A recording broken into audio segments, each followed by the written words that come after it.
Tahimik na binaybay ng binatang si Noah ang pasilyo papunta sa kwarto ni Father Sebastian. Nakasanayan na niya na siya ang gumigising sa pari ng baryo nila tuwing umaga. Siya ang nag-iisang kasama nitong nakatira sa kumbento at siya ang umaalalay dito dahil may edad na si Father Sebastian. Huminto si Noah sa tapat ng pinto ng kwarto ni Father Sebastian at hindi na siya kumatok. Binuksan niya ang pinto at sumalubong sa kanya ang tahimik na silid. Sa gitna ng silid ay naroon ang kama kung saan nakahiga ang pari at natutulog. Lumapit si Noah sa bintana at hinawi niya ang kurtina.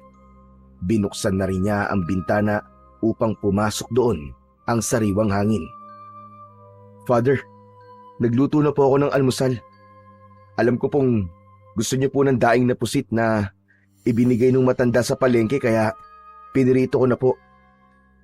Napatingin si Noah kay Father Sebastian na nakahiga pa rin sa kama. Napangiti siya nang maalala ang unang beses na magkakilala silang dalawa. Noon ay palaboy-laboy lang siya at walang direksyon ang buhay. Ngunit isang araw, sa gitna ng kanyang pagnanakaw sa palengke, ay isang kamay ang maigpit na humawak sa kanya. Hindi upang saktan siya, kundi upang iahon siya sa kanyang pagkakalugmok. Si Father Sebastian ang nagbigay kay Noah ng panibagong buhay. Tinulungan siya nitong bumangon mula sa kanyang madilim na nakaraan. Ipinakilala siya nito sa Diyos. Kaya naman, ganun na lamang kamahal ni Noah si Father Sebastian dahil malaki ang utang na loob niya rito. "Father, gising na po kayo. Baka po lumamig na yung kape niyo eh. Ayaw niyo pa naman ng malamig na kape." Lumapit si Noah sa kama at marahang naupo sa gilid. Napansin niyang hindi man lang gumalaw ang pari mula sa pagkakahiga. Kaya naman bahagya niyang tinapik ang braso nito pero hindi pa rin ito nagising. Sa pangalawang beses na pagtapik niya sa pari ay natigilan siya nang maramdaman na napakalamig ng balat nito. Sa pagkakataon na yon ay niyugyug na ni Noah si Father Sebastian pero hindi pa rin ito nagigising. Idinikit niya ang tenga niya sa tapat ng puso nito at mas lalo siyang kinabahan nang mapagtantong hindi na tumitibok ang puso ng pari. Naglandas ang mga luha sa magkabila ang pisngi ni Noah. Hinawakan niya ang malamig na kamay ni Father Sebastian at hindi niya inalis ang tingin niya sa payapa nitong muka. Napakasakit para sa kanya na makalipas ang ilang taon ay tuluyan ng kinuha ng Diyos ang taong tumulong sa kanya upang makaahon sa lusak. Sa gitna ng tirik na araw ng tanghaling yon, ay nanatiling nakatayo pa rin si Noah sa tabi ng puntod ni Father Sebastian. Katatapos lang ng libing nito at wala ng tao roon bukod sa kanya. Hindi pa rin siya makapaniwala na wala na ang taong tumulong sa kanya nung lugmok na lugmok siya sa kahirapan. Nakatingin lang siya sa lapida nito habang may natuyong luha sa muka. Maya-maya pa ay lumapit kay Noah ang kaibigan niyang si Gregorio. Marahan siya nitong tinapik sa balikat ni hindi man lang niya ito nilingon. "Noah, ano ba? Kanina pa tapos ang libing ah. Huwag mong sabihin na gusto pa sumama kay Father Sebastian kaya nandito ka pa rin." "Ayoko pang umalis, Gregorio. Alam kong darating ang araw na mawawala siya dahil may sakit siya sa puso. Kaya inihanda ko na noon ang sarili ko. Pero kahit na anong paghahanda pala ang gawin ko, ay masasaktan at masasaktan pa rin ako. Parang tatay ko na si Father Sebastian, Gregorio eh." Siyempre, ito naman oh. Kaya nga father ang tawag sa kanya, di ba? Malamang. Parang tatay mo na talaga siya. Pero joke lang, Noah. Alam mo, ang isipin mo na lang eh. Kung nasan man ngayon si Father Sebastian, ay masaya na siya. Wala na siyang sakit na mararamdaman. Happy-happy at chill-chill na lang siya doon. Yan din naman ang iniisip ko eh. Pero hindi ko alam kung ano magiging buhay ko ngayong wala na si Father Sebastian. Huwag ka mag-alala. Nandito pa naman ako eh. Hindi kita iiwan, tol. Hindi ako aalis sa tabi mo. Promise. Ngunit bago pa man makasagot si Noah, ay biglang bumuhos na ang ulan. Hala! Anak ng... Umalis na tayo, Noah! Baka magkasakit pa tayo! Tatakbo na sana si Gregorio, pero hinawakan ito ni Noah sa braso ng mahigpit. Kakasabi mo lang, di ba, hindi mo ako iiwan? Dito ka lang. Aba, tol! May limitasyon din ang kabayanihan ko, no? Bahala ka sa buhay mo! Inalis ni Gregorio ang kamay ni Noah sa braso nito at tumakbo na palayo upang maghanap ng masisilungan. Habang si Noah naman ay nanatili pa rin sa kinatatayuan kahit basang-basa na siya ng ulan. Paalam, Father. Maraming salamat sa lahat. Sa pagmamahal, sa gabay, at sa paniniwala at pagtitiwala mo sa akin.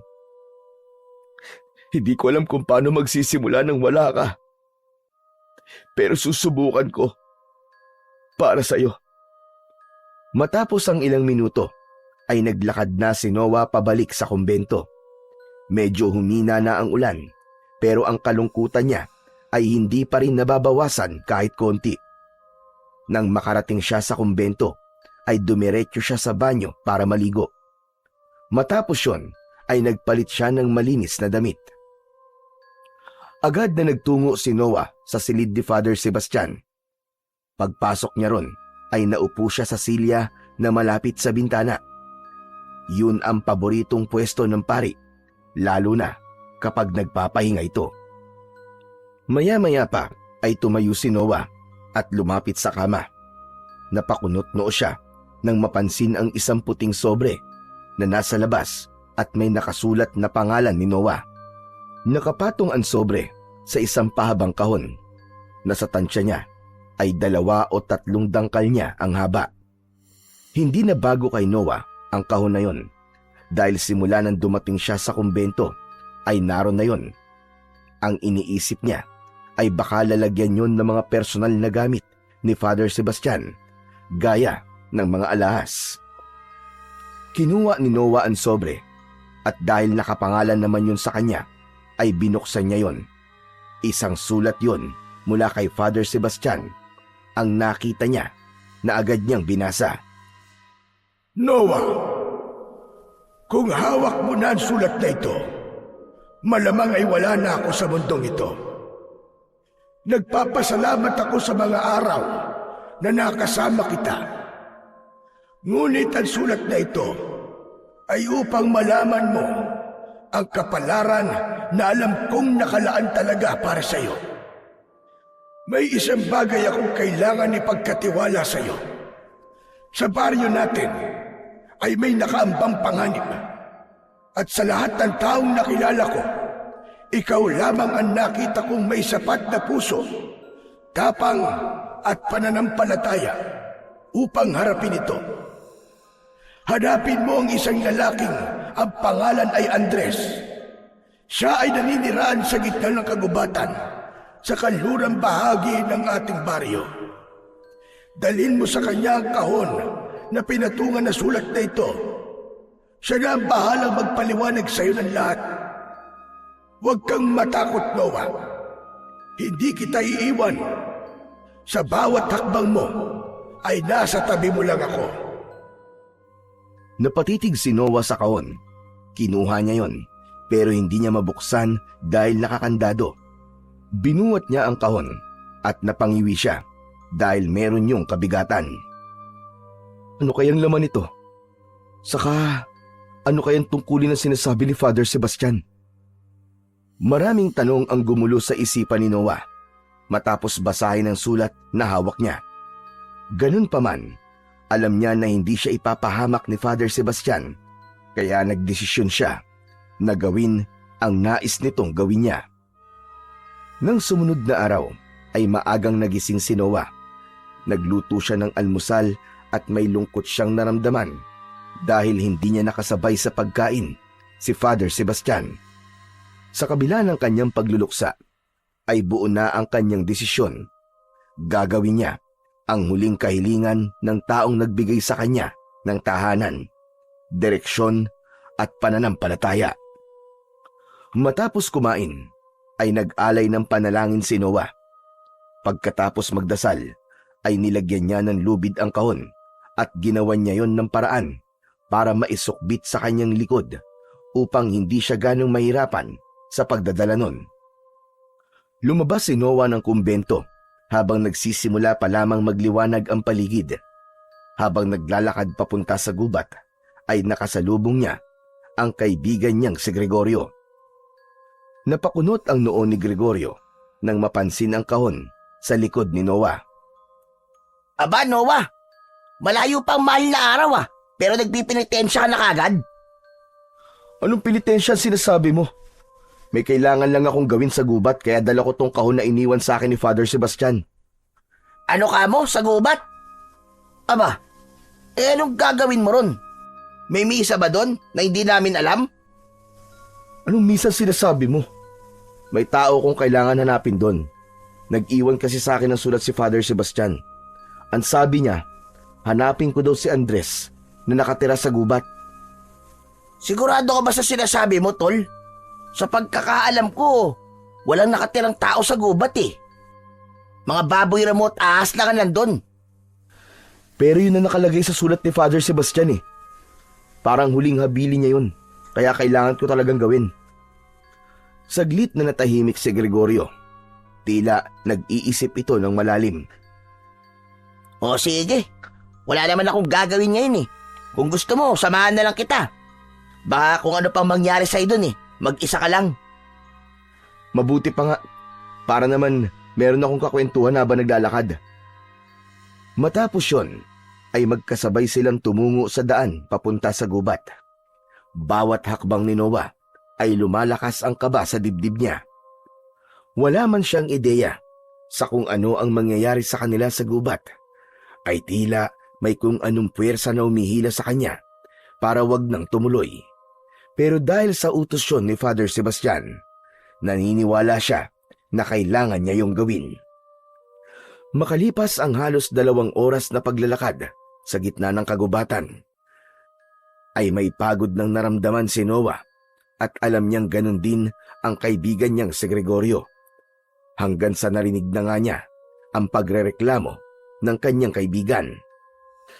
Ay nako, Noah, kanina pa tayo naglalakad pero wala naman tayo nakikitang bahay Bahay ng kagamba meron, pero bahay ng tao mukhang wala talaga. Anak ng, pagod na ako kakalakad natin Ang sakit na ng mga binti ko. Ikaw kasi, sasama-sama ka pa kasi sa akin tapos magrereklamo ka. Hindi naman sa ganun. Pero, hindi ko inaasahang mapapagod tayo ng ganito Wala bang mapang ibinigay sa'yo si Father? Wala Kung meron, edi sana kanina ko pa ginamit. Basta ang sabi lang sa sulat, dito nakatira sa gubat yung Andres. Sa gitna ng kanilang paglalakad, ay huminto si Gregorio at nagpaalam kay Noah na iihi muna ito. Lumayo muna si Noah sa kanya. Umasa siya na sa ginawa niyang yun ay bigla na lang siyang makakakita ng kubo. Father Sebastian, tulungan niyo naman po akong makita ang bahay ng taong nais mong kausapin ko. Nagulat si Noah nang marinig niya ang malakas na pagtawag ni Gregorio sa kanya. Noah! Noah, halika! Bilisan mo, dali! Mabilis na tinakbo ni Noah ang kinaroroonan ni Gregorio. Nakatayo si Gregorio sa tabi ng isang puno. Bakit? Anong meron? Grabe, lakas ng bunganga mo Mamaya mabulabog mo mga engkanto dito Gising na mga engkanto ng ganitong oras, ano ka ba? Pero pare, tignan mo. Ayun may bahay. May itinuro si Gregorio kay Noah at tinignan niya yon. Isang maliit na kubo ang nakita niya. Nanlaki ang mga mata niya at hindi niya na napigilang mapangiti. Baka doon nakatira yung Andres na sinasabi mo, tol. Grabe, ikaw pa talaga nakakita Ayos, ang galing mo. Aba syempre, May silbi din ako paminsan-minsan, no? Napangiti si Noah at tumango. Sa wakas, tila may patutunguhan na ang kanilang paglalakad sa gubat. Ipinagdasal niya na sana ayun na nga ang bahay ng Andres na hinahanap niya. Hindi na nag-aksaya pa ng sandali ang magkaibigan at naglakad na sila palapit sa kubong nakita ni Gregorio. Maya-maya pa ay huminto na sila sa harapan ng kubo. Medyo sira na ang ilang bahagi nun. Ang dingding ay pinagtagpi-tagping daw ng anahaw na natuyo na. Tao po! Tao po! Patawad ko kung nakaabala kami. May tao po ba riyan? Ilang saglit ng katahimikan ang namayani hanggang sa biglang bumukas ang pinto. Nagulat si Noah nang mula roon ay lumabas ang isang matandang lalaki. Matangkad ito at may matikas na tindig sa kabila ng edad nito. Meron itong mahaba at puting balbas at sa isang kamay nito ay may hawak itong matalim na itak. Sino kayo? Ano ginagawa niyo rito? Halos mapatalon si Gregorio sa gulat at agad itong nagtago sa likod ni Noah. Noah, tol! Si Andres Bonifacio yata yan eh. Tignan mo, atapang nga tao. Naku, tol, umuwi na tayo. Baka tagain tayo niyan. Tumigil ka nga, Gregorio. Ang ingay mo. Sandali lang po Tatang, huwag po kayo magalit. Hindi po kami masasamang tao. Gusto ko lang pong itanong kung kayo po ba si Mang Andres? Napakunot ang noo ng matanda at muling itinaas ng bahagya ang itak. Bakit mo alam ang pangalan ko? Sino ka ba talaga? Ako po si Noah at ito naman pong kasama ko ay si Gregorio. Pinapunta po ko rito ni Father Sebastian. May iniwan po siyang sulat para sa akin. Nandito po yung kahon na sabi niya ay dalhin ko po sa inyo. Matapos mabanggit ni Noah ang pangalan ni Father Sebastian, ay napansin niyang biglang nagbago ang ekspresyon ng matanda. Mula sa pagiging matapang at handang lumaban, ay unti-unting lumambot ang mga mata nito. Ibinaba nito ang hawak na itak. Napansin din niya ang bumalot na lungkot sa muka ng matandang lalaki. Maya-maya pa ay umangat ang mukha nito at diretsong tumingin kay Noah. Halina kayo. Pumasok kayo. Marami tayong dapat na pag-usapan. Tumalikod na si Mang Andres at nauna itong pumasok sa kubo. Walang alinlangan na humakbang si Noah pero bigla siyang hinawakan ni Gregorio sa braso. Nang tumingin siya sa kanyang kaibigan, ay umiiling ito at bakas sa muka ang takot. Tol, talaga bang papasok tayo dyan? Kanina lang muntik na tayong tagain ng matandang yun eh.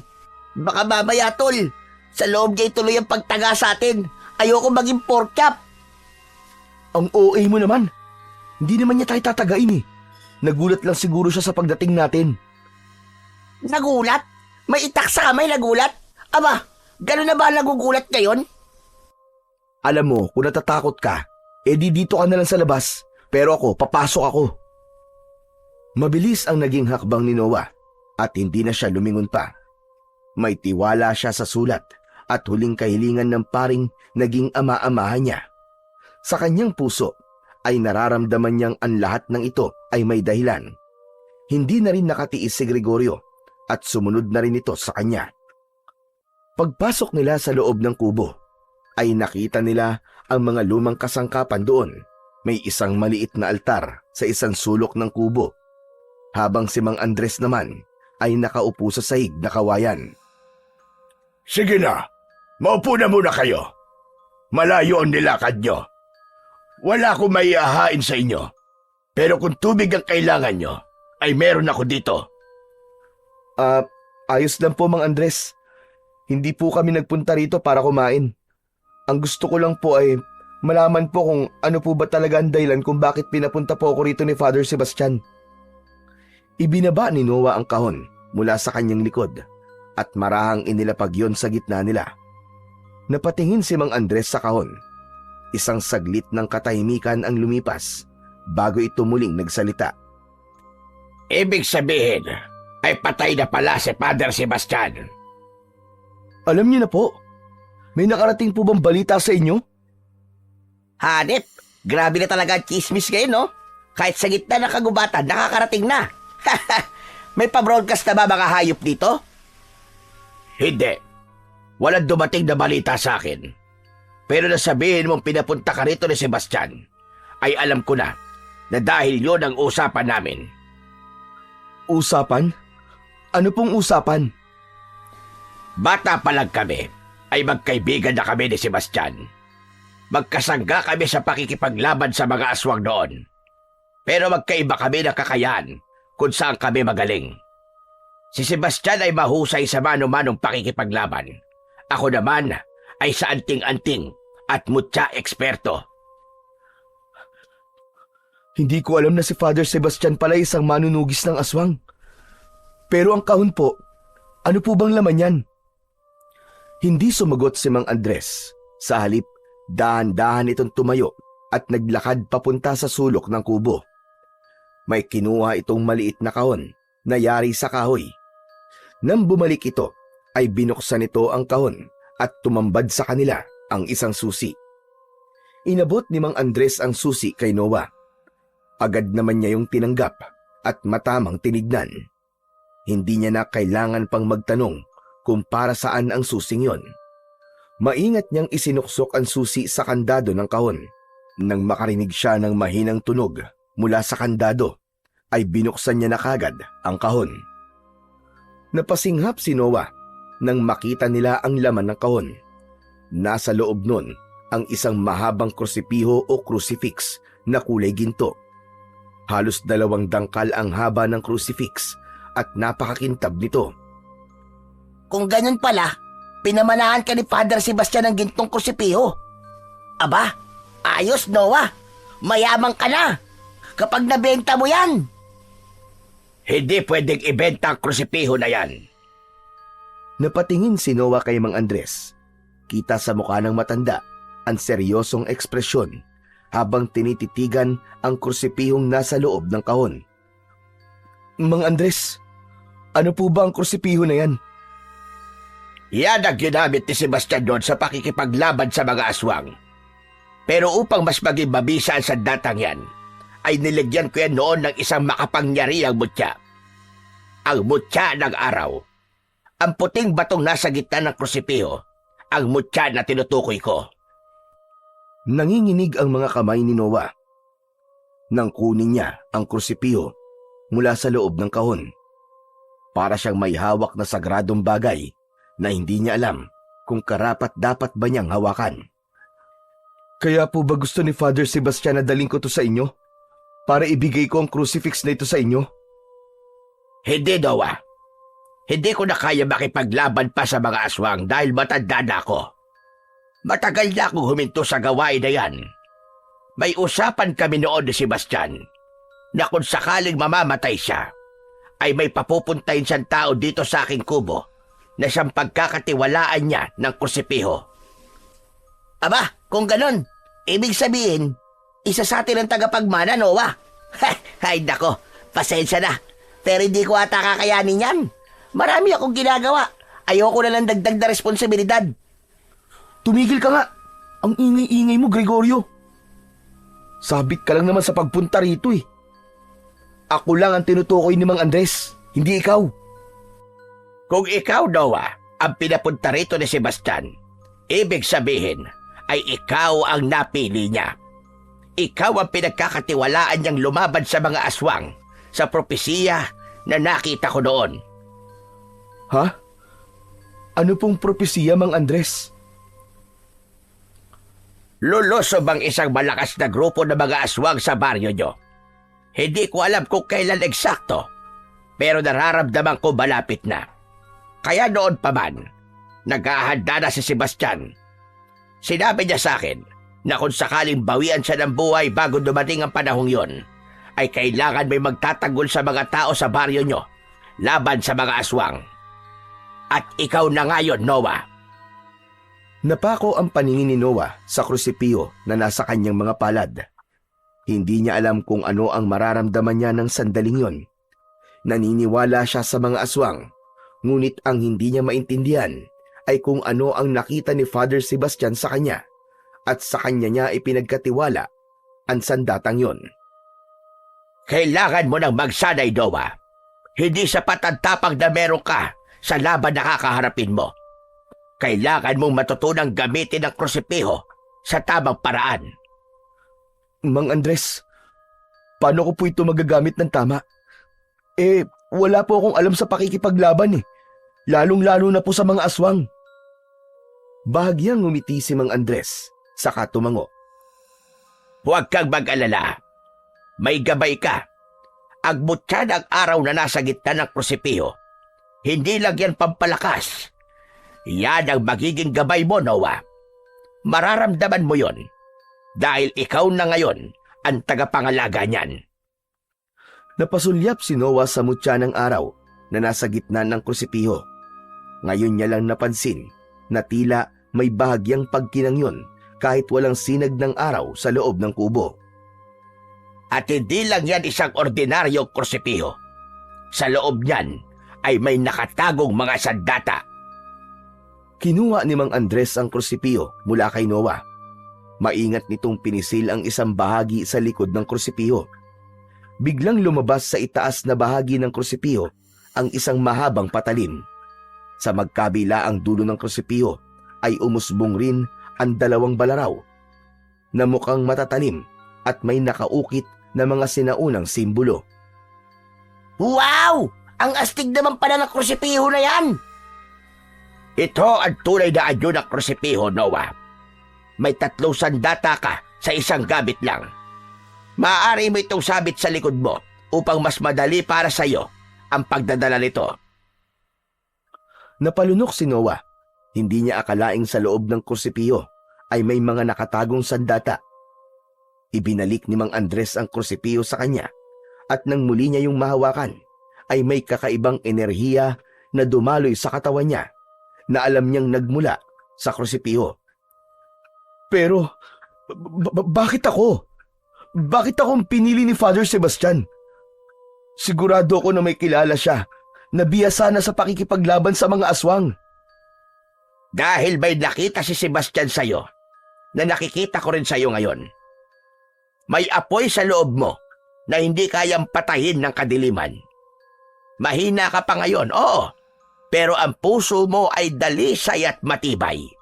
At yan ang pinaka-importante sa pakikipaglaban sa kasamaan. Hindi ka pipiliin ni Sebastian kung wala kang kakayahang lumaban. Hindi nakasagot si Noah. Sa halip, marahan siyang tumango. Balikan mo ko bukas na madaling araw. Magsisimula na tayo sa iyong pagsasanay. Kaya magpahinga ka at ihanda mo ang iyong sarili. Tumango si Noah. Tumayo siya mula sa pagkakaupo at muling isinilid ang krusipiho sa kahon. Isinukbit niya yon sa kanyang likod. Tumayo na rin si Gregorio at nagunat ng katawan. Ay, nako! O ano, tol? Pwede na ba tayong umalis? Gutom na ako eh. Ikaw talaga. Seryoso na yung pinag-uusapan dito pero pagkain pa rin na nasa utak mo. Napakasiba mo talaga eh. Sige na. Makakaalis na kayo. Basta tandaan mo lahat ng pinag-usapan natin, Noah. Kung handa kang tanggapin ang responsibilidad na kasama ng krusipiho at ng mutya, ay magbalik ka dito bukas na madaling araw. Matapos magpaalam, ay lumabas na sa kubo sina Noah at Gregorio.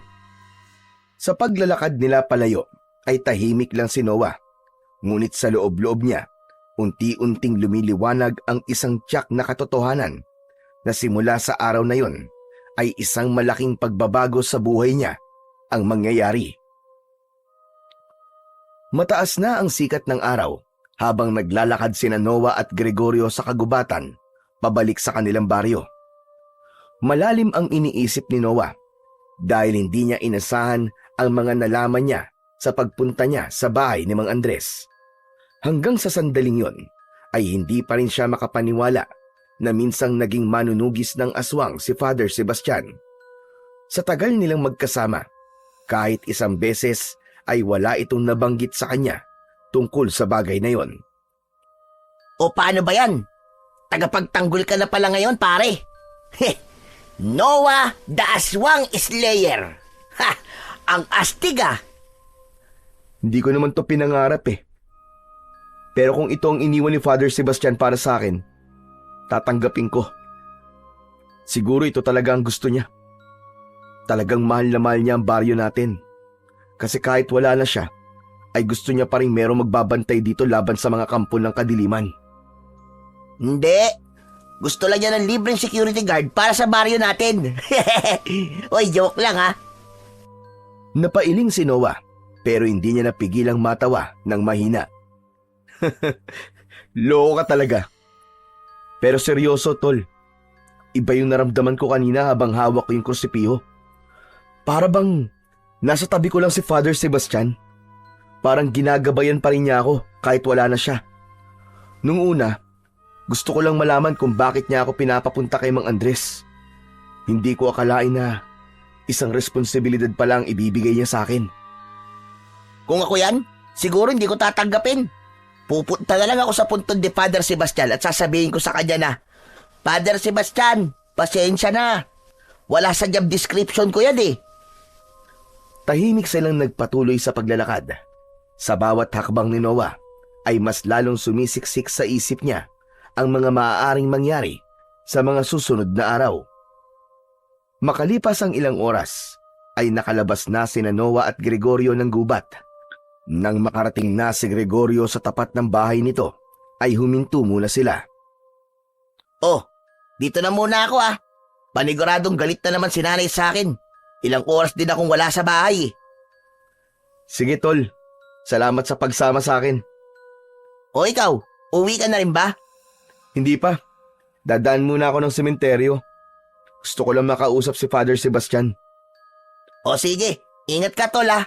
Sabihin mo na lang sa akin kung sasagot si Father Sebastian sa'yo. Sira ulo ka talaga. Sige na, pumasok ka na nga sa bahay nyo, tapos uminom ka ng gamot. Anong gamot? Eh wala naman akong sakit ah. Meron, sakit sa utak. Kumaway muna si Gregorio kay Noah bago pumasok sa bahay nito. Habang si Noah naman ay naglakad na patungo sa sementeryo na may ngiti sa muka. Hindi ganun kalayo ang sementeryo sa baryo ni Noah, kaya mabilis siyang nakarating doon. Huminto siya sa tapat ng lapida ni Father Sebastian. Tahimik na naupo si Noah sa gilid ng lapida at tinignan niya yon habang may luwang nagbabadya sa gilid ng kanyang mga mata. Father, hindi ko po alam kung bakit po ako ang pinili niyo. Pero kung ito po ang gusto niyong gawin ko ay tatanggapin ko po. Ang dami kong tanong, Father. Kung kaya ko ba ang responsibilidad na ito? Paano kung mabigo ako? Ang pinanghahawakan ko na lang po ngayon ay ang tiwala niyo sa akin. Kung naniniwala po kayo sa akin, naisip ko na kailangan ko ring maniwala sa sarili ko. Salamat, Father. Salamat sa tiwala. Sisikapin ko na hindi ko kayo mabibigo. Matapos yon ay tumango na si Noah at naglakad palayo. Isang malalim na paghinga ang pinakawalan niya habang may matinding kaba na unti-unting bumabangon sa kanyang dibdib. Nang makarating si Noah sa kwarto niya sa kumbento, ay isinarado niya kagad ang pinto. Umupo siya sa kama at inilapag doon ang kahon kung saan nakalagay ang krusipiho. Binuksan niya yon at hinaplos niya ang krusipihong naroon. Maya-maya pa ay kinuha niya yon at tinignan ng mabuti.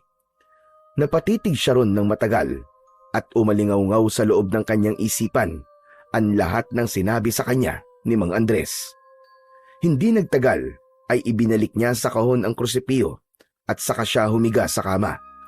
Dahil sa labis na pagod ay mabilis siyang nakatulog. Sa pagtulog ni Noah ay dinalaw siya ng isang panaginip. Nasa gitna siya ng isang masukal na kagubatan hanggang sa pumunit sa katahimikan ng gabi ang isang malakas na sigaw mula sa isang babae.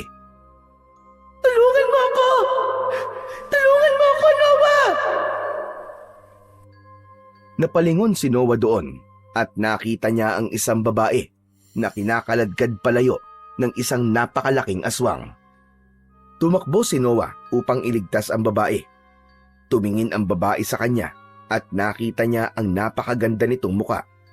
Sa mga mata nito ay nabanaag niya ang takot at pagmamakaawa na iligtas niya ito. Napabalikwas si Noah sa pagkakahiga. Nagising siya na habol ang kanyang paghinga. Pawis na pawis ang kanyang noo at ramdam niya ang matinding kaba sa kanyang dibdib.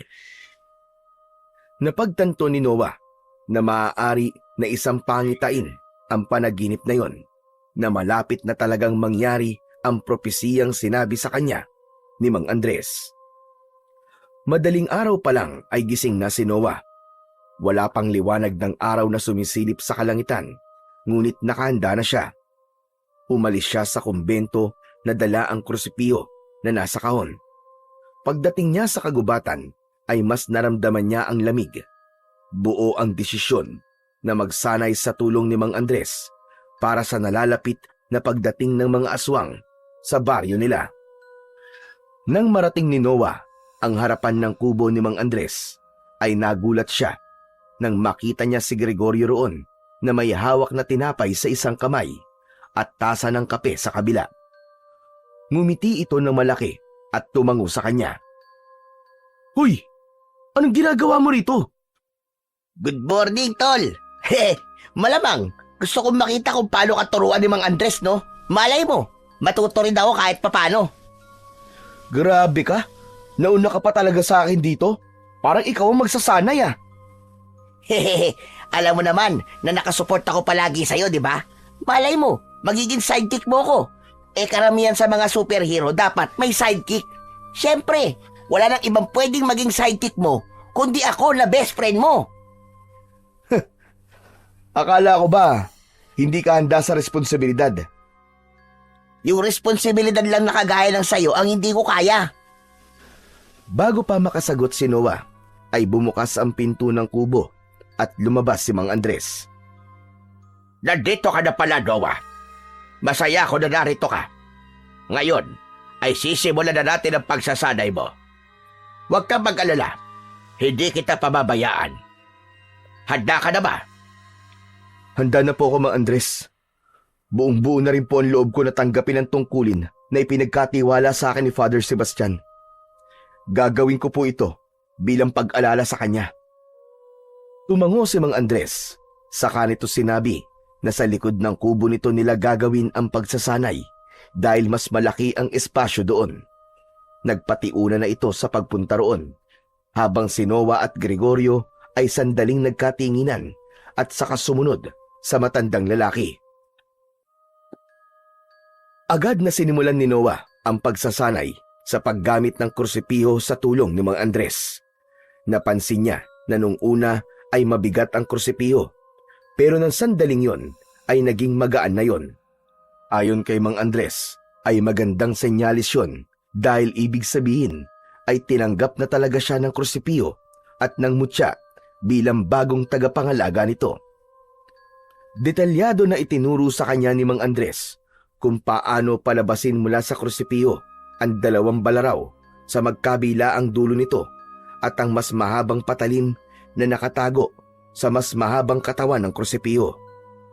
Sinasanay niya ang kanyang mga kamay na hawakan ang mga yon na parang bahagi na yon ng kanyang katawan.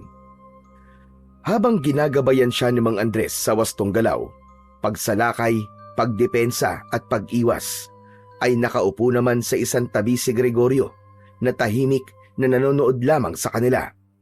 Nang sandaling yon, ay labis na sineryoso ni Noah ang pagsasanay nila ni Mang Andres, lalo na't nakasalalay sa kanya ang kaligtasan ng mga tao sa baryo nila.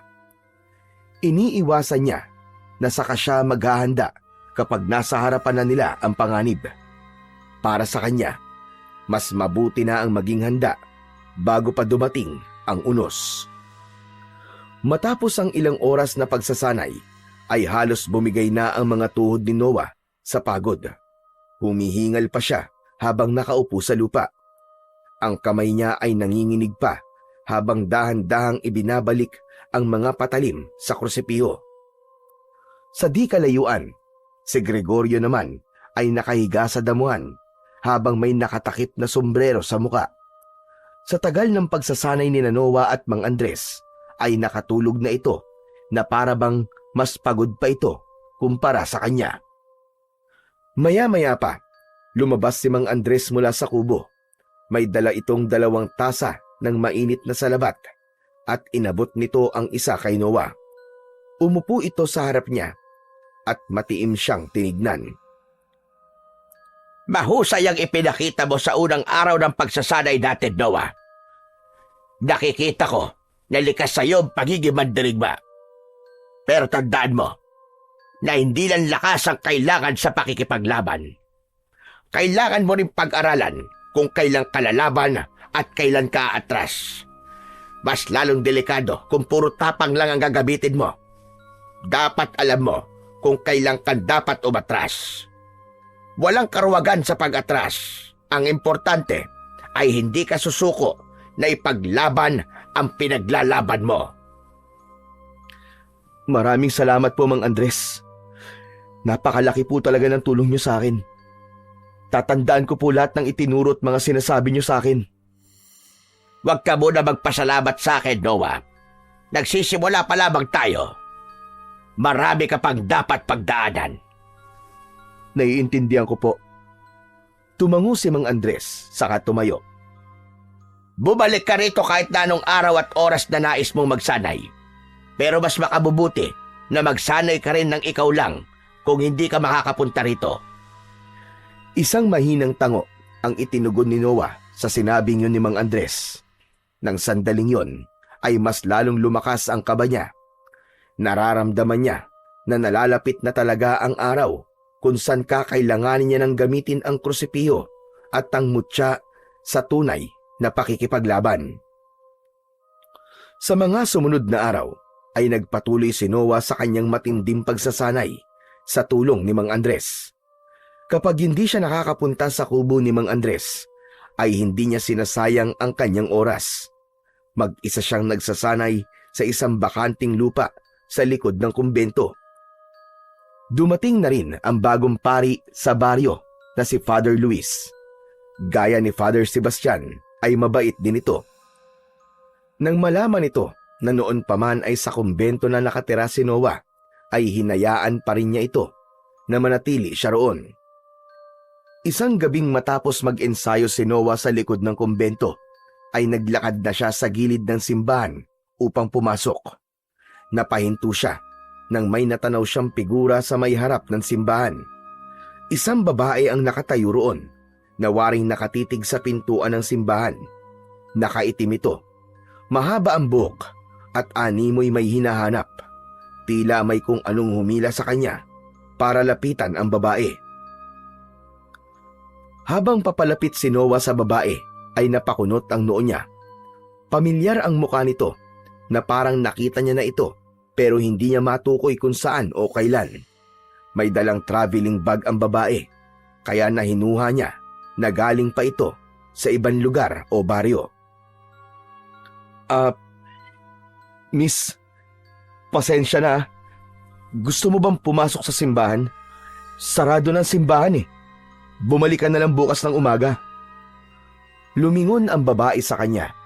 Agad niyang napansin ang lungkot at takot sa mga mata nito. Hindi ako magsisimba. May hinahanap akong tao. Hinahanap ko si Father Sebastian. Ha? Si Father Sebastian? Pasensya na, miss. Hindi mo ba alam na patay na siya? Halos 1 buwan na rin ang nakakaraan. Mas lalong nalungkot ang babae sa narinig.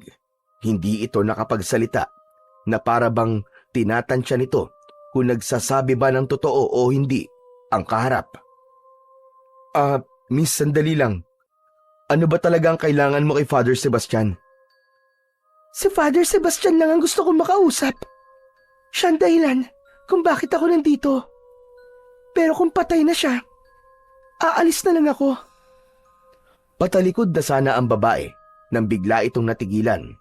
Napansin ni Noah na nakatingin ito sa krusipiho na hawak niya. Bakas sa mukha ng babae ang pagtataka at gulat. Oh, Akala ko ba alis ka na, miss? Ang kursipiho na yan. Kay Father Sebastian yan, hindi ba? Paano mo nalaman? Sagutin mo ang tanong ko. Bakit nasa iyo ang kursipiho na yan? Ipinagkatiwala sa akin to ni Father Sebastian. Sino ka ba talaga? Ako nga pala si Clara. Kung ganun, ay ikaw na pala ang bagong tagapangalaga ng kursipiho at ang mutya ng araw. Napamaang si Noah.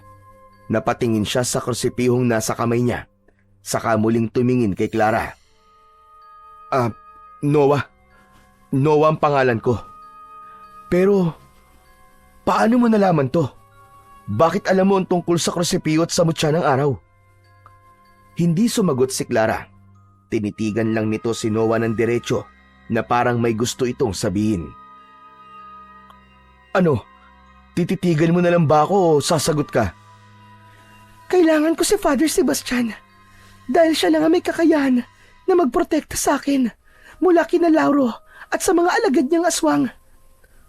Anong ibig mong sabihin? Hindi kita maintindihan, miss. Bago mamatay ang lolo ko, sinabi niya sa akin na hanapin ko raw si Father Sebastian. Siya raw ang may hawak ng kursipiho at ang mutya ng araw. Siya lang daw ang makakatulong sa akin para hindi ako makuha ni na Lauro. Pero bakit kailangan kanyang protektahan?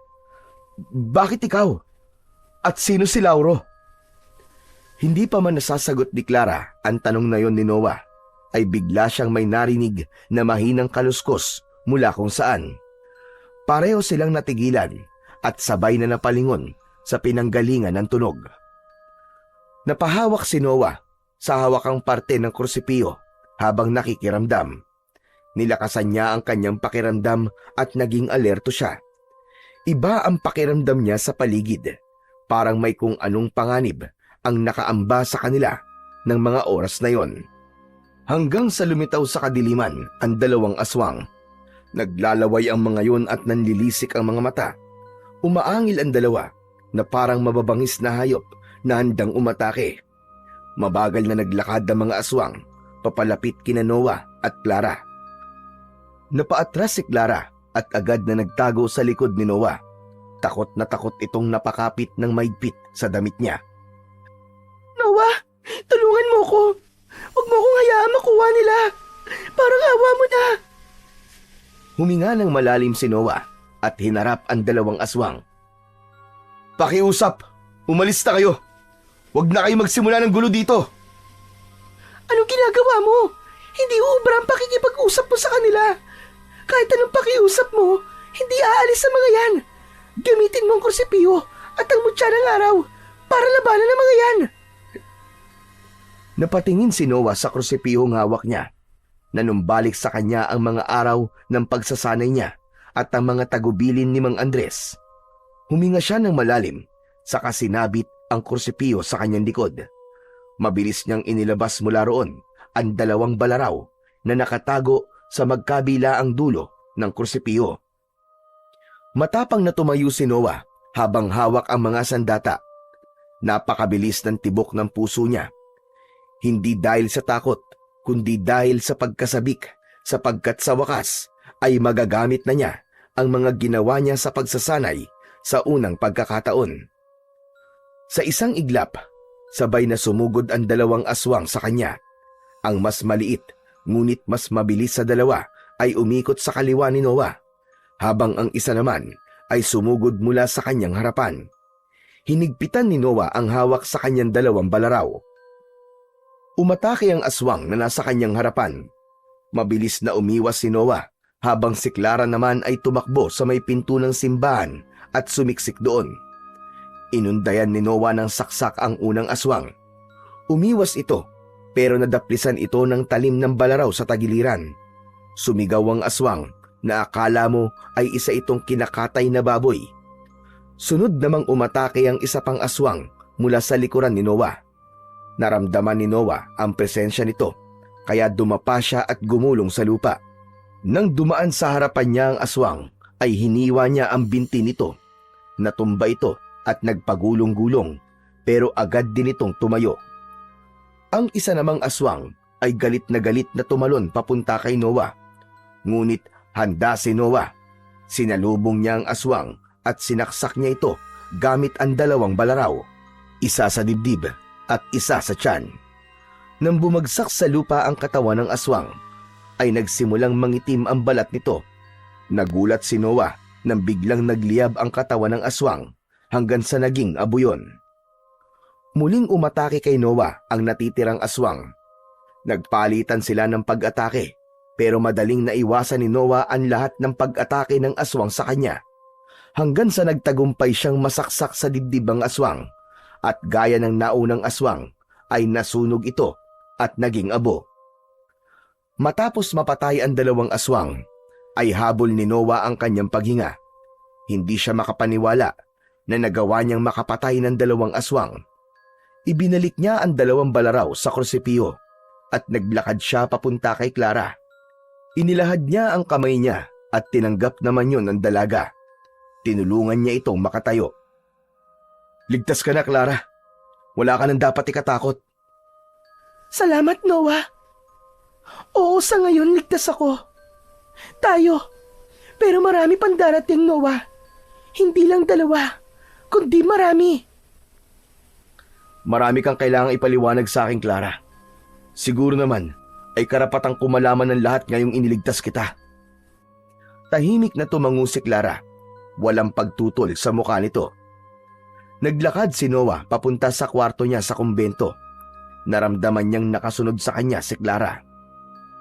Pagdating sa loob ng kumbento, ay agad na pumasok si Noah sa kanyang silid. Nang makapasok doon si Clara, ay isinarado niya ang pinto. Pinaupo niya si Clara habang siya naman ay nakatayo sa harapan nito. "Ngayon, Clara, sabihin mo sa akin ang totoo. Bakit kayo nahanap ng mga aswang? Ano ang kailangan nila sa'yo?" Gusto kong kunin ni Lauro para gawing palayan niya. Hindi ko alam kung bakit ako napili niya. Namatay na lang ang lolo ko sa pagprotekta sa akin, at ilang araw bago siya napatay ni na Lauro, ay sinabi niya na hanapin ko si Father Sebastian dahil siya lang ang may kakayahang protektahan ako. Pero dahil wala na pala siya, ay sa'yo na ako hihingi ng tulong. Noah, ikaw na lang ang natitirang pag-asa ko. "Sino ba si Lauro? Kanina mo pa binabanggit ang pangalan niya eh." Si Lauro ang pinuno ng mga aswang sa baryo namin. Ilang taon na silang nananalasa doon. Kung makukuha niya ako, ay mas lalakas sila. Mas madali siya makakagawa ng mas marami pang katulad niya. Kaya nakikiusap ako sa iyo, Noah. Tulungan mo ko. Ayokong magamit sa kasamaan. Ayokong dumami pa ang mga tulad ni Lauro. Huminga ng malalim si Noah hanggang sa naalala niya ang isa sa mga sinabi sa kanya noon ni Mang Andres. "Tutulungan kita. Poprotektahan kita hanggat kaya ko. Pero mukhang ito na ang simula ng katuparan ng propesiya na sinabi ni Mang Andres." Anong propesiya? "May kaibigan si Father Sebastian. Mang Andres ang pangalan niya. Ang sabi niya, darating ang panahon na lulusob ang mga aswang dito sa baryo namin. Sa tingin ko, ang pagdating mo rito ang hudyat na mangyayari na nga ang propesiyang yon." Yumuko si Clara sabay iling. Wala akong intensyong magdala ng gulo dito sa inyo. Gusto ko lang sanang matapos na ito. Ayoko lang na magtagumpay si Lauro sa plano niyang gawin akong palayaan. Naiintindihan kita, Clara. Hindi ka dapat makonsensya dahil ang lahat ng ito ay nakatakdang mangyari. Pero kailangan nating gumawa ng paraan para hindi ka nila makuha. At higit sa lahat, kailangan kong mapatay si Lauro para hindi mo na kailangan magtago sa kanya. Maraming salamat talaga, Noah. Salamat. Napakabuti mo. Sa kabila ng takot sa mga mata ni Clara, ay nagawa nitong ngumiti kay Noah.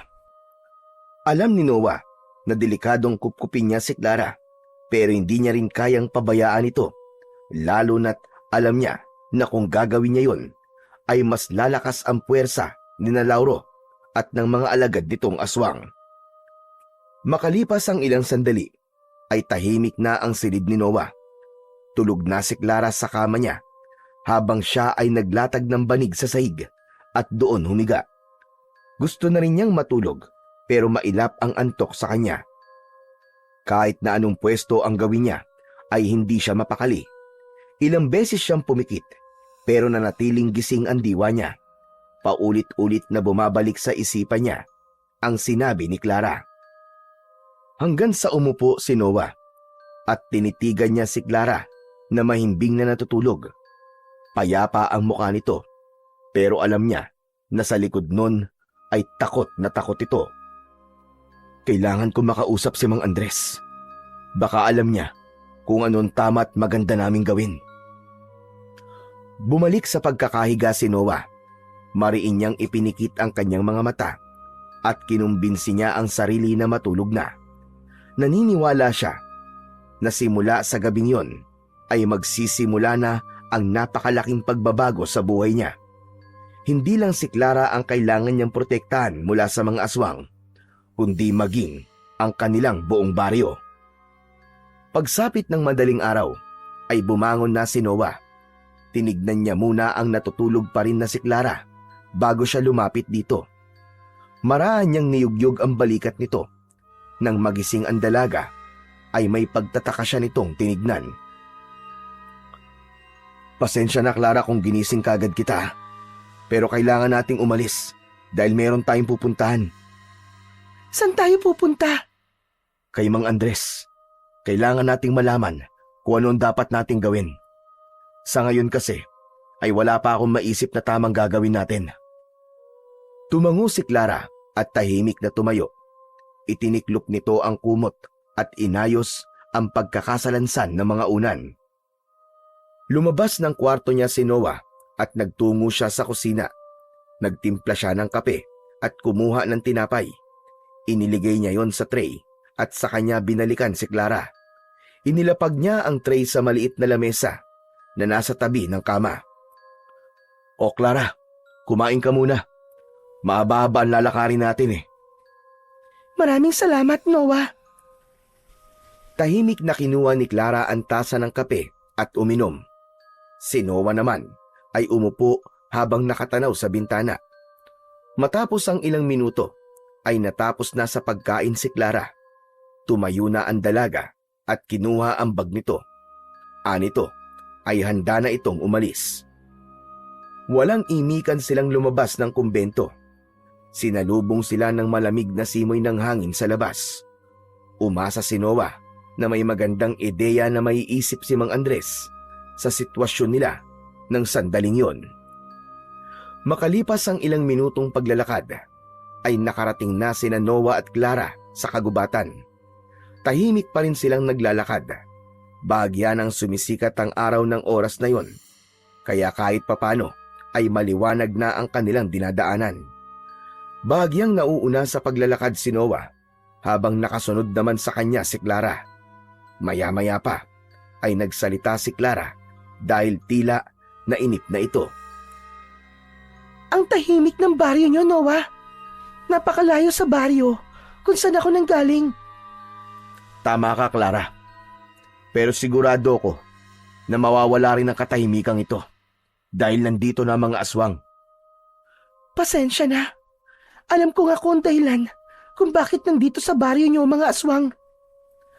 Ano ka ba, Clara? Napag-usapan na natin yan, di ba? Saka alam ko na kung buhay pa si Father Sebastian, ay tutulungan ka rin niya. Malaki kasi ang utang na loob ko sa kanya. Kaya kahit wala na siya, ginagawa ko pa rin ang mga nais niyang gawin ko. Pero ngayon ko lang napagtanto. Parehas pala tayong nawalan. Hindi ba nabanggit mong pinatay ng mga aswang ang lolo mo? Tama ka, Noah. Siya lang ang meron ako. Simulat sa pool, siya nagpalaki sa akin.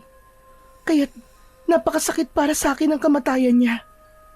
Ikaw, bakit mo nasabing malaki ang utang na loob mo kay Father Sebastian? Noon kasi, walang direksyon ang buhay ko. Nang makita ko ni Father Sebastian, tinulungan niya ako magbago. Inilayo niya ako sa bisyo ko at sa mga taong walang naibibigay na magandang impluensya sa akin. Kung hindi dahil kay Father Sebastian, malamang nasa sementeryo o kaya nasa kulungan na ako ngayon. Mahal na mahal ni Father itong baryo namin. Kaya kahit hindi ako taga rito, mahal ko na rin ito at lahat ng taong nandito. Kaya pala ang tapang mo kagabi. May pinaglalaban at pinoprotektahan ka. Pasensya ka na ha, kung nadamay ka at ang baryo nyo sa gulong dala ko. Yang ka na naman Hindi mo kasalanan ang gulong nangyayaring to. Kung meron mang dapat sisihin, ay walang iba kundi si Lauro at ang mga alagad niya. Huminto sila sandali sa ilalim ng malaking puno ng balete. Huminga ng malalim si Noah at tumingin sa malayo. Konti na lang at makakarating na tayo sa bahay ni Mang Andres. Sana Noah, matulungan niya tayo. Huwag ka mag-alala, Clara. Siguradong matutulungan niya tayo. Magkaibigan sila ni Father Sebastian, kaya mapagkakatiwalaan natin siya. Nagpatuloy na sila sa kanilang paglalakad. Hindi na sila nag-usap pa hanggang sa makalipas pa ang halos isang oras ay natanaw na nila ang kubo ni Mang Andres. Nang nasa harap na sila ng kubo ni Mang Andres, ay napakunot ang noo ni Noah nang makita na naroon ang kaibigan niyang si Gregorio. Nakaupo ito sa mahabang upuan sa labas ng kubo habang kausap si Mang Andres. May kinakain na pandesal ang kaibigan niya at may hawak pa itong isang tasa ng umuusok na kape. Pagkakita sa kanya ni Gregorio, ay ngumiti ito ng malaki sabay tango. Oh, ano na namang ginagawa mo rito, Gregorio? Ano pa nga ba? Di nakikialmusal. Masarap kasi itong latik na palaman sa tinapay na ginawa ni Mang Andres Ikaw talaga, pambihira ka. Ginawa mo pang karinderya tong bahay ni Mang Andres Baka naman nakakaabala ka na sa kanya. Hindi daw ba? Wala problema sa akin kung puntahan ako rito ni Gregorio. Maganda nga yun at may nakakausap ako rito paminsan-minsan. Nakakatulong sa akin para hindi ako maburyong. Aba, sandali lang. Sino yung magandang dalagang kasama mo, Noah, ha? Bakit hindi mo sinabi sa akin na may girlfriend ka na pala? Kailan lang kasal nyo? Huy, tumahimik ka nga dyan, Gregorio. Hindi ko nobya si Clara, kaya tumigil ka, ha? Oh, hindi mo siya nobya? Aba, kung ganon, baka pwede ko siyang ligawan. Wala naman ako sabit Tumigil ka na nga sa mga kalokohan mo. Kailangan namin makausap si Mang Andres. May importante kaming pag-uusapan. Ano ba pag-uusapan natin, Noah? Mang Andres, kagabi po, nagsimula na pong umatake ang mga aswang sa baryo. Dalawa ang hinarap ko at napatay ko naman po sila pareho. Si Clara, siya po ang hinahanap ng pinuno ng grupo ng mga aswang na yon. Ang pangalan po ng pinuno nila ay Lauro. At ayon po kay Clara, gusto siyang gawing palayan ni Lauro para dumami ang lahi nito. Bago mamatay ang lolo ni Clara, inutusan siya nitong humingi ng tulong kay Father Sebastian. Pero dahil wala na po si Father Sebastian, ay ako na po magpoprotekta kay Clara. Hindi kagad sumagot si Mang Andres. Tinignan nito si Clara na para bang nag-iisip ito ng malalim. Makalipas ang ilang sandali, ay huminga ng malalim ang matanda. Kung ganun pala, ay nagsisimula na nga ang katuparan ng propesiya. Yun nga din po naiisip ko. Kaya po ako naparito para itanong po kung ano ang pinakamainam nating gawin para maprotektahan po si Clara at ang buong baryo. Matagal bago sumagot si Mang Andres. Tila sinusukat nito ang kabuuan ng sitwasyon at ang bigat ng panganib na darating. Mabuti at nagsimula ka na magsanay sa paggamit ng kursipiho. Pero tandaan mo, Noah, wag nating hahayaan na makuha ni Lauro si Clara. Dahil kapag nangyari yon, magiging mabilis ang pagdami ng lahi nila. Mas makabubuti kung dito muna sa kubo ko magtago si Clara. Malayo ito sa sentro ng baryo at ligtas siya mula kay Lauro at sa mga alagad dito. Ikaw naman, Noah, magbantay ka sa baryo. Kailangan maging handa tayo sakaling sumalakay ulit ang mga aswang. Biglang lumapit si Gregorio kay Clara at hinawakan ng kamay ng dalaga. Nagulat naman si Clara sa ginawang yon ng kaibigan ni Noah. Huwag ka mag-alala, Clara.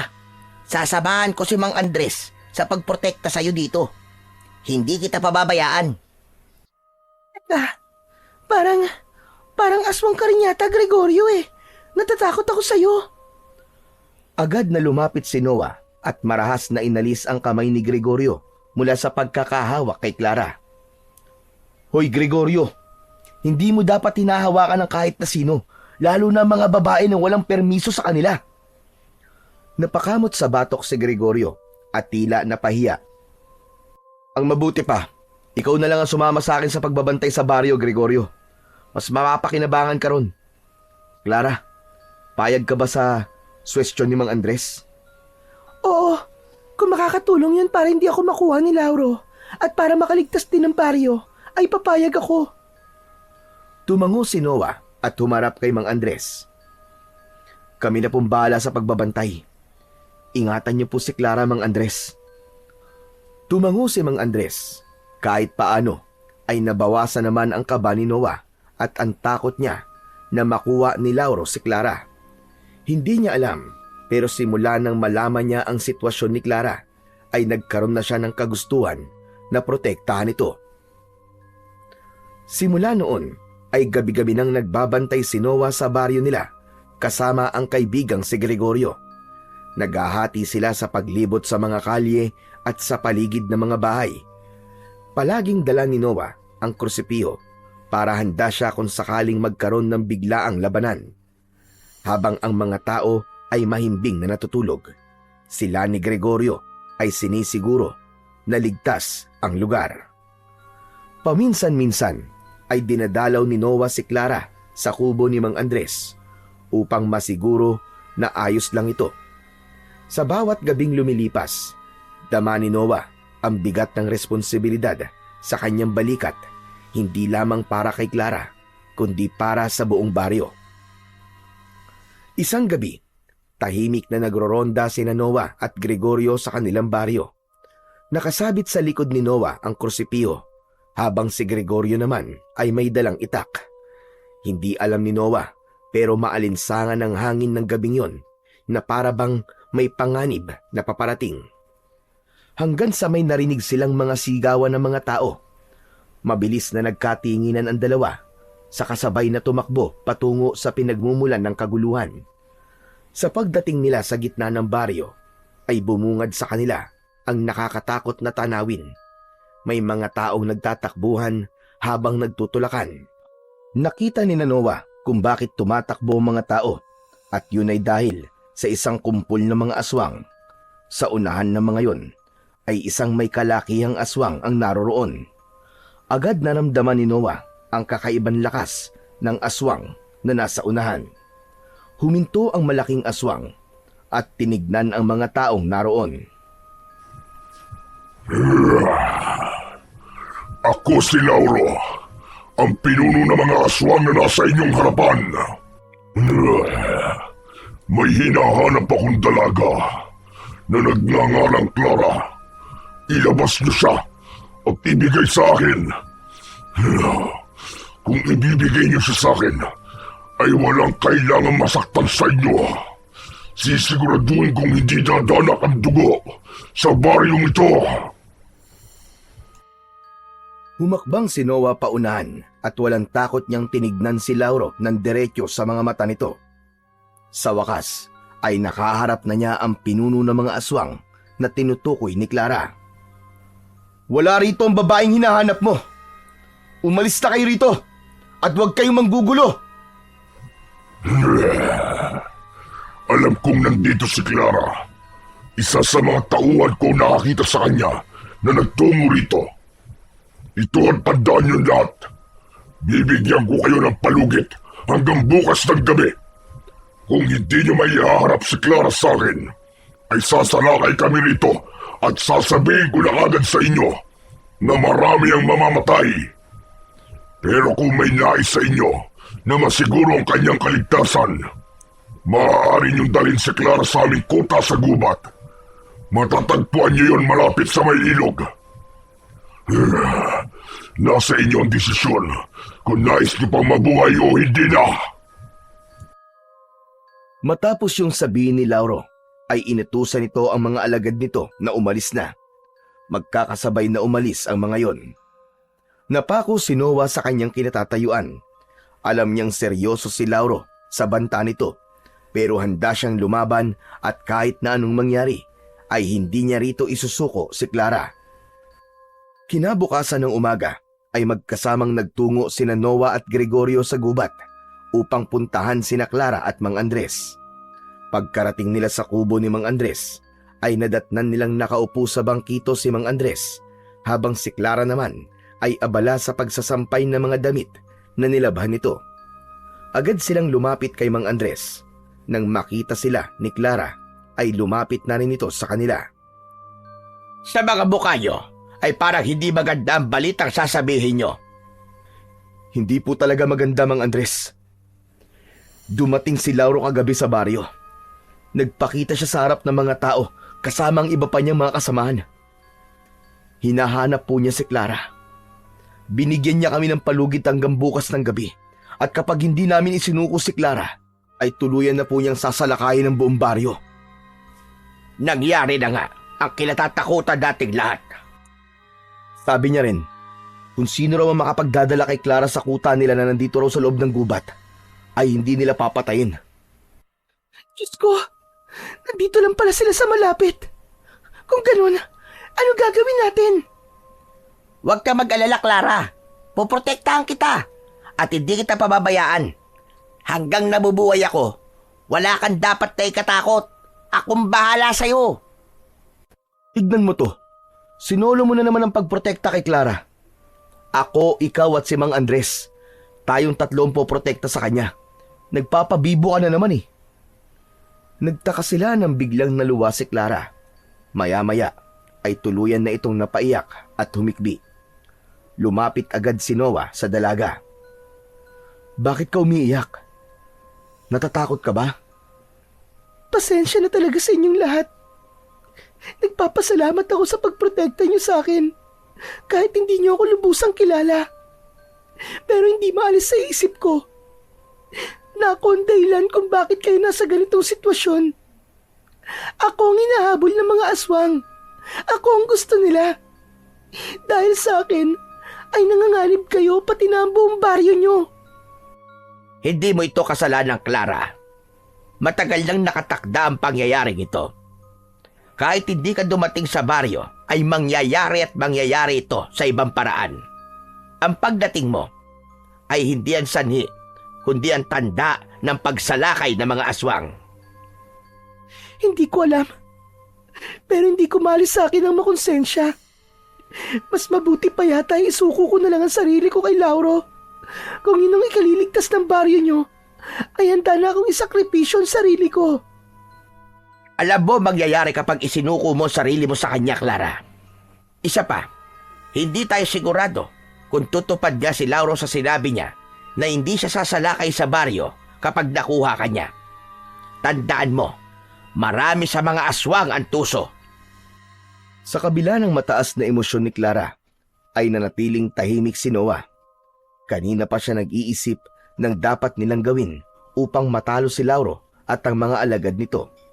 Hanggang sa isang ideya ang biglang pumasok sa utak niya dahil sa sinabi ni Clara na isusuko na lang nito ang sarili niya kay Lauro. Tama si Clara. Ano? Anong ibig mo sabihin na tama siya?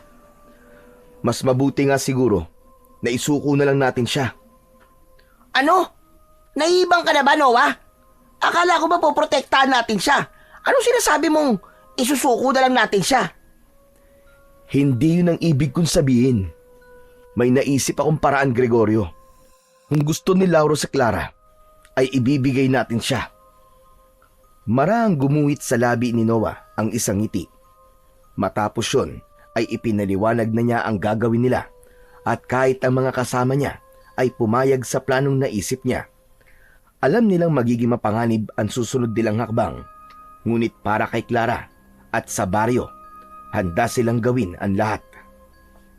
Pagkatapos na makipag-usap kina Clara at Mang Andres, ay agad na bumalik sina Noah at Gregorio sa baryo. Tinipon nila ang lahat ng mga kalalakihan at kinausap nila mga ito ukol sa panganib na maaaring mangyari sa baryo nila mamayang gabi. Ipinahayag ni Noah ang plano nilang salakayin ng kuta ng mga aswang bago pa man maisakatuparan ni Lauro ang balak nitong salakayin ang kanilang lugar. Aniya, wala silang ibang mapagpipilian kundi ang lumaban kaysa ang mga aswang ang unang umatake sa kanila. Iba-iba ang naging tugon ng mga kalalakihan.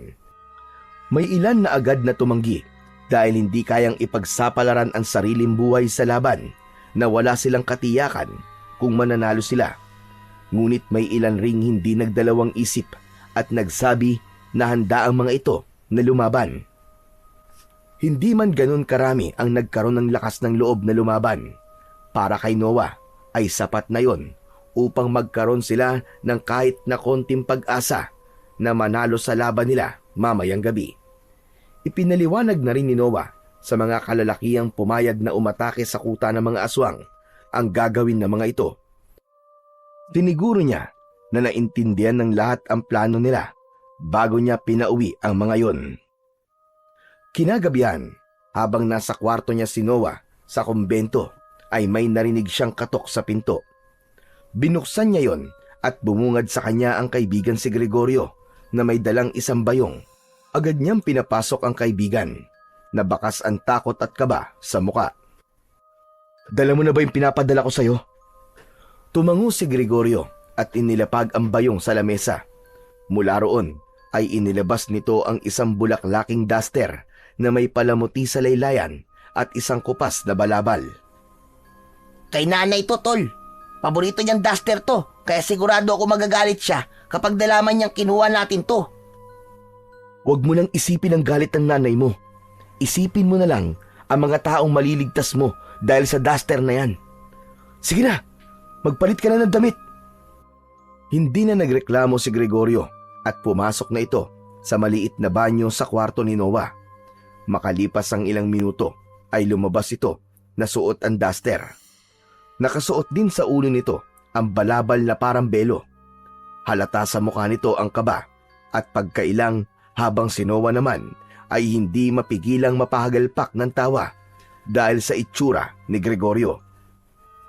"Hanep ah! Nanay na nanay ang datingan mo dyan, Gregorio ah! Kamukha ka pala ni Aling Panyang na tindera ng cool sa palengke." Sige, tumawa ka lang ng tumawa. Kapag ikaw hindi tumigil sa pagtawa sa akin, aayaw ako dito. Ikaw na lang ang pagsusuotin ko nito. Ito naman di na mabiro. Masyadong matampuin. Alam mo, ikaw lang ang pwedeng magpanggap na si Clara kasi maliit ka eh. Baka kapag ako nagsuot niyan, makahalata ka agad si Lauro. Napailing na lang si Gregorio habang si Noah naman ay pinipigilan ang tumawa upang hindi na mapikon ang kanyang kaibigan. Bago umalis ng kumbento at magtungo sa kuta ng mga aswang, ay pumunta muna si Noah sa dating silid ni Father Sebastian. Nakasabit na sa likod niya ang krusipiho. Pagpasok niya sa silid ng pari, ay tumayo siya sa malaking larawan nito na nakasabit sa dingding. Saglit niya yung tinignan bago siya nagsalita na para bang nasa harapan lamang niya ang namayapang si Father Sebastian. "Father Sebastian, kung nasan ka man po ngayon, sana po igabayan niyo po kami. Hindi ko po alam kung tama po ang ginagawa ko. Pero ayoko masayang ang buhay ng mga tao rito. Gusto kong lumaban dahil naniniwala ko na ito rin ang gusto niyong mangyari. At ito ang tama."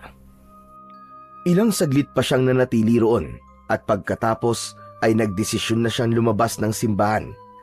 Sa labas ng simbahan ay naroon na si Gregorio at ang mga kalalakihan na sasama sa laban nila.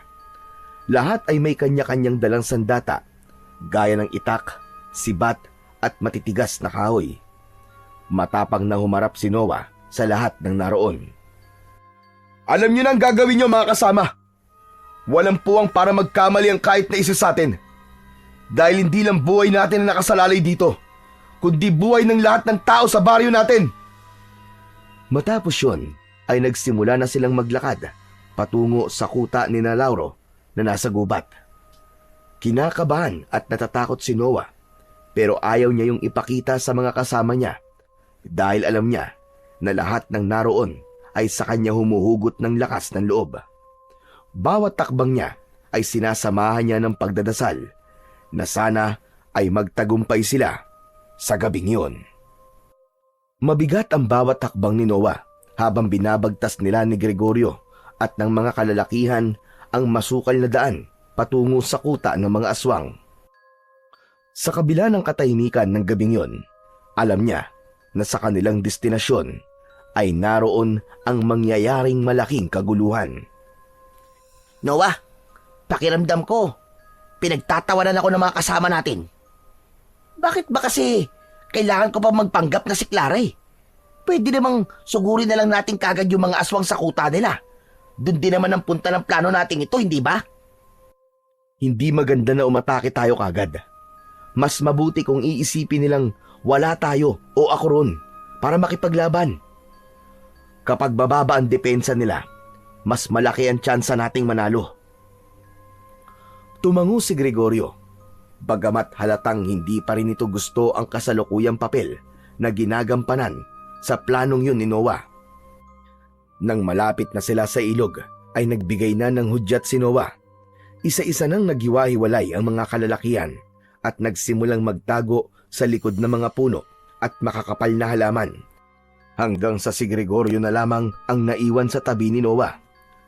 Wala silang kibuan hanggang sa maging si Gregorio ay nagtago na rin sa likod ng isang puno nang matanaw na nila ang ilog kung saan nagkukuta ang mga aswang.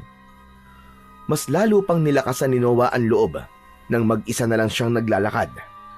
Natanaw na niya ang mga aswang na naroroon na nagtitipon pa na tila naghahanda na sa pagsalakay sa kanilang baryo. Nagpatuloy siya sa paglalakad hanggang sa naramdaman ng mga aswang ang kanyang presensya. Parang mga gutom na hayop na mabilis na sumugod ang mga yon kay Noah. Huminto siya dahil kagad siyang napalibutan ng mga aswang. Agad naman niyang itinaas ang dalawang kamay bilang senyales na wala siya roon para makipaglaban. Mula sa kung saan ay narinig ni Noah ang malalim at nakakakilabot na boses ni Lauro. Tumabi kayo! Huwag niyo muna siyang gagalawin! Mabilis na tumabi ang mga aswang na nasa harapan ni Noah upang bigyan ng daan ang pinuno ng mga ito.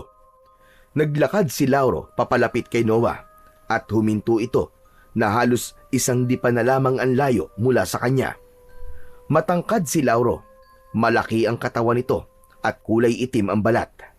Palaging nanlilisik ang mga mapupulang mga mata nito. Meron din itong matutulis na mga ngipin at ang mga kuko nito ay parang mga maliliit na patalim na kumikislap sa sinag ng bilog na buwan. Anong pangalan mo? At bakit nandito ka sa aming kuta? Ako si Noah. Dala ko ang babaeng hinahanap mo, si Clara. Nasaan siya? Iharap mo siya sa akin. Teka muna.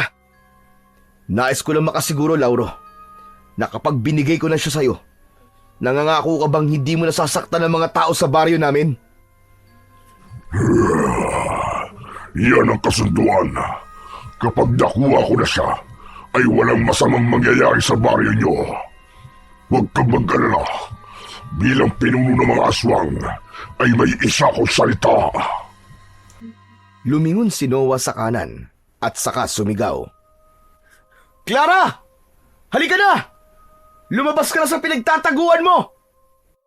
Mula sa likod ng isang puno ay lumabas si Gregorio na suot ang bulaklaking duster. Ang balabal ay nakatakip sa ulo at mukha nito. Nakayuko itong naglalakad at bahagya pang humahampas ang balakang nito para mapanindigan nito ang kilos ng isang babae. Pumwesto si Gregorio sa tabi ni Noah. Huminga ng malalim si Noah at pilit niyang inalis ang kaba sa kanyang dibdib. Pinigilan niya ang sarili na mapatingin kay Gregorio dahil baka matawa na naman siya sa itsura nito. Alam niya na isang maling galaw lang niya ay maaaring maging mitya upang makaramdam kagad si Lauro na hindi si Clara ang nasa harap niya. Narito na si Clara. Kunin niyo na siya at umalis na kayo. Gaya na napagkasunduan natin. Tahimik lang si Lauro habang tinititigan si Gregorio na alam niyang si Clara. Habang nakatitig si Lauro kay Gregorio ay walang tigil sa pagdarasal si Noah na sana ay hindi magduda si Lauro na hindi si Clara ang taong nasa harapan nito. Ipinatong niya ang kamay niya sa balikat ng nakayukong si Gregorio. Sige na, sumama ka na sa kanya, Clara. Isipin mo na lang na ginagawa mo to para sa kaligtasan ng mga tao sa baryo. Hinding-hindi ka namin makakalimutan.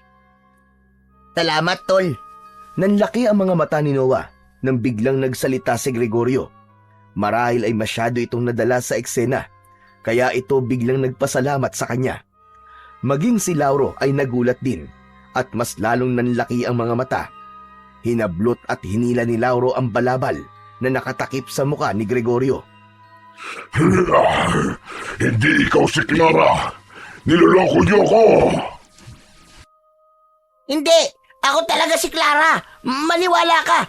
Naging ganito lang ang itsura ko kasi nakatapak ako ng duwende. Pinarusahan niya ako pero babalik din ang mukha ko sa dati pagkalipas ng ilang araw. Niloko niyo ko. Pagbabayaran yung ginawa niyong ito at sisiguraduhin kong hindi na kayo makakalabas pa ng buhay sa gubat na ito. Alam ni Noah na hindi yun ang orihinal nilang plano, pero wala na siyang magagawa dahil nangyari na ang hindi dapat mangyari. Inilagay niya ang dalawa niyang daliri sa bibig at malakas siyang pumito. Mula sa iba't ibang direksyon ay biglang nagsulputan ang mga kalalakian mula sa kanilang mga pinagtataguan habang hawak ang kanika nilang mga sandata. Sabay-sabay na sumugod ang mga yon na ikinagulat ng mga aswang. Agad namang inilabas ni Gregorio ang itak mula sa loob ng duster nito, habang si Noah ay inabot ng dalawang kamay ang magkabila ang dulo ng krusipiho na nasa kanyang likod at mula roon ay hinugot niya ang dalawang balaraw. Isang aswang ang agad na sumugod kina Noah, pero inunahan niya ito ng saksak ng balaraw sa dibdib. Agad itong nilamon ng apoy hanggang sa tuluyan yung naging abo. Hindi na nag-aksaya pa ng oras si Noah. Umikot siya sa paligid at lahat ng aswang na kanyang nakita ay sinasaksak niya gamit ang kanyang mga balaraw. Labis ang determinasyon niyang manalo sa laban, lalo na't nakikita niya ang mga kasamahan niya na matapang din na nakikipaglaban sa mga aswang. Sandaling huminto si Noah upang hanapin si Lauro. Luminga siya sa paligid pero hindi niya makita kung saan nagpunta ang pinuno ng mga aswang. Sa paligid niya ay patuloy ang pakikipaglaban ng mga kasama niya sa mga aswang, pero alam niya na sa sandaling yon, ang kailangan niyang makaharap ay si Lauro, ang pinuno ng mga aswang. Lauro! Magpakita ka! Harapin mo ako, duwag! Laking gulat ni Noah nang may biglang sumunggab sa likod niya at kinagat siya ng mariin sa kanyang balikat. Naramdaman niya ang pagbaon ng matutulis na ngipin sa kanyang laman, kaya impit siyang napasigaw. Kahit hindi niya nakikita kung sino ang nasa likod niya, alam niyang si Lauro yon. Kapag napatay ko na kayong lahat dito, ay isusunod ko na mga tao sa baryo nyo. Wala akong ititira bilang kabayaran sa panluloko nyo sa pinuno ng mga aswang na kagaya ko. Sa tingin mo ba, ay hahayaan kong mangyari yon? Mahigpit na hinawakan ni Noah ang dalawang balaraw at sinaksak niya yon ng sabay sa magkabila ang balikat ni Lauro na naging dahilan para mapasigaw ito at mapaatras. Ngunit hindi nagliyab si Lauro matapos itong masaksak ni Noah ng balaraw. Nagkaroon ito ng sugat pero hindi ito naging abo gaya ng mga alagad nito. Sa pagkakataon na yon ay napagtanto ni Noah na tunay na hindi ordinaryong aswang lamang si Lauro. Matalim ang mga matang tinignan ni Lauro si Noah. Ngumisi ito ng malaki at mabilis nitong hinugot ang 2 balaraw na nakabaon sa magkabilaan nitong balikat. Matapos yun ay itinapon nito ang mga balaraw sa malayo. Ngayon sabihin mo, ano panlaban mo sa akin? Ngayong wala ka na sandata. Diyan ka nagkakamali! Huwag kang masyadong mayabang! Inabot ni Noah ang kursipiyo sa likuran niya at mula sa pinakamahabang bahagi nun ay hinugot niya ang mas mahabang patalim. Nanlaki ang mga mata ni Lauro nang makitang meron pa palang natatagong sandata si Noah. Kahit na ano pang sandata ang ilabas mo, ay hindi ka pa rin mananalo sa akin. Biglang tumakbo si Lauro palapit kay Noah. Ngunit nang malapit na ito sa kanya, ay bigla itong kumabig pakaliwa at inikutan siya ng mabilis. Alam niyang nililito siya ni Lauro, lalo na't wala siyang ideya kung kailan ito aatake. Pero tinalasan ni Noah ang kanyang mata. Ramdam niya na bibigyan siya ng kakayahan ng mutya ng araw na nasa krusipiyo para masundan niya ang mabilis na galaw ni Lauro. Hanggang sa umatake na si Lauro kay Noah, iniumang nito ang matatalas nitong kuko sa kanya, pero sinalag niya yon gamit ang kanyang patalim. Nanlisik ang mga mata ni Lauro nang masugatan ang kamay nito, ngunit hindi yun sapat para sumuko ang kalaban ni Noah. Mas lalo na itong nagalit sa kanya. Nagpalitan sila ng mabibilis at mababangis na atake. Muntik nang makalmot ni Lauro si Noah sa dibdib, pero mabilis siyang nakaatras. Mataas na tumalon si Lauro at dumapo ito sa isang sanga ng puno at mula roon ay bumulusok ito pababa sa direksyon ni Noah. Mabilis naman ang naging pagkilos ni Noah. Itinapat niya ang patalim kay Lauro at dahil sa bilis nito ay hindi na ito nagkaroon pa ng pagkakataon para makaiwas. Diretsyong tumagos ang patalim sa tiyan ni Lauro. Napaatras si Lauro. Masyadong malalim ang pagkakasaksak dito ni Noah, kaya sigurado siyang labis itong naapektuhan. Hindi na nagsayang ng pagkakataon si Noah. Mabilis siyang lumapit kay Lauro at itinarak niya sa tapat ng puso nito ang patalim. Sisigaw pa sana si Lauro, pero biglang nagliyab ang buong katawan nito. Mabilis na hinugot ni Noah ang patalim sa katawan ng kalaban. At nang bumagsak na sa lupa ang nasusunog nitong katawan, ay masaya niya itong pinanood. Unti-unting kinain ng apoy si Lauro hanggang sa tuluyan na yung naging abo. Matapos mapatay ni Noah si Lauro, ay agad siyang sumugod sa mga natitirang aswang upang tulungan ang kanyang mga kasama. Isa-isa nilang pinabagsak ang mga alagad ni Lauro at dahil wala na ang pinuno ng mga yon, ay madali na lang nilang natalo ang mga yon. Hindi nagtagal ay wala ng aswang ang natira. Nasunog ng lahat. Nagsigawan sina Noah dahil sa kasiyahan at tagumpay nila sa laban sa mga aswang. Nakangiting lumapit si Gregorio kay Noah at inabot nito ang 2 balaraw na itinapon kanina ni Lauro. Tahimik naman na kinuha ni Noah ang mga yon at magkasabay niya yung ibinalik sa krusipiyo. Sunod niyang ibinalik ang mahabang patalim doon.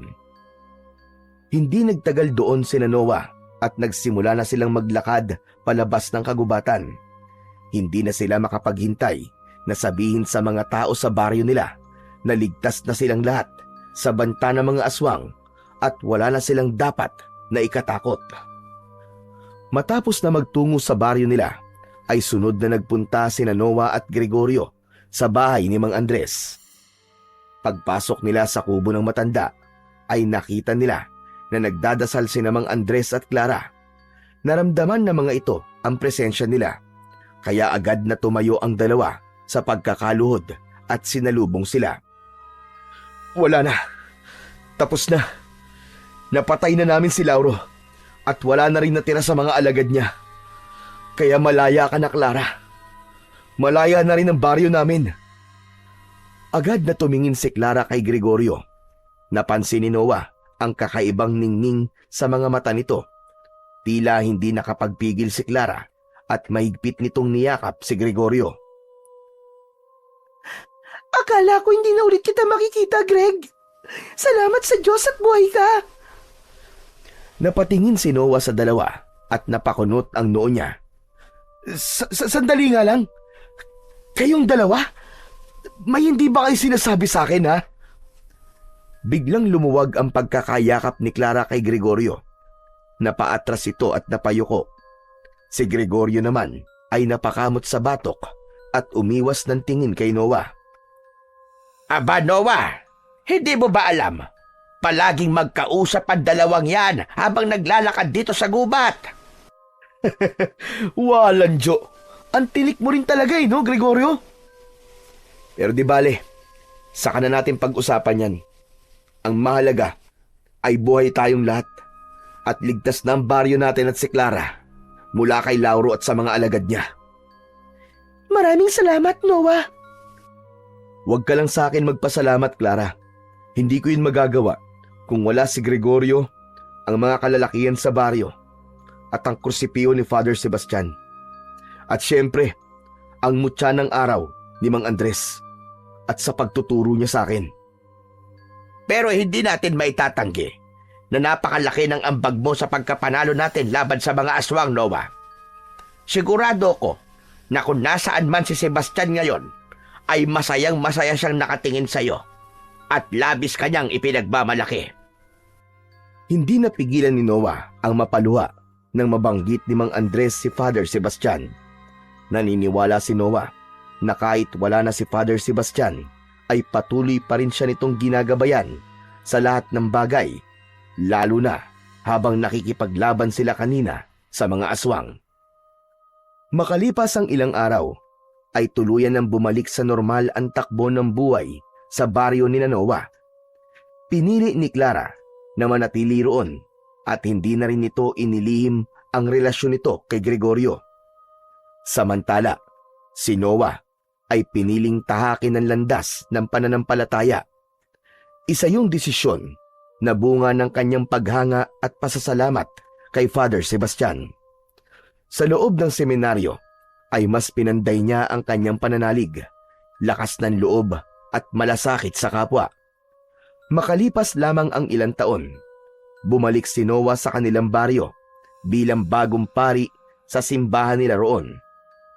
Siya rin ang paring nagkasal kina Gregorio at Clara. Matapos yun, ay muling kinuha ni Noah ang krusipiyo kay Mang Andres na pansamantala niyang pinatago rito. Napagtanto niya na maaaring muli niya yung kailanganin. Mas mabuti nang nasa tabi niya ang sandatang minsan nagligtas hindi lang sa buhay ng isang babae, kundi sa kanilang buong baryo. At sa pamamagitan ng krusipiyong may mutya ng araw at sa pananalig sa Diyos na siyang pinakamakapangyarihan sa lahat, naniniwala si Father Noah na kailanman ay hinding-hindi magwawagi ang kasamaan laban sa kabutihan.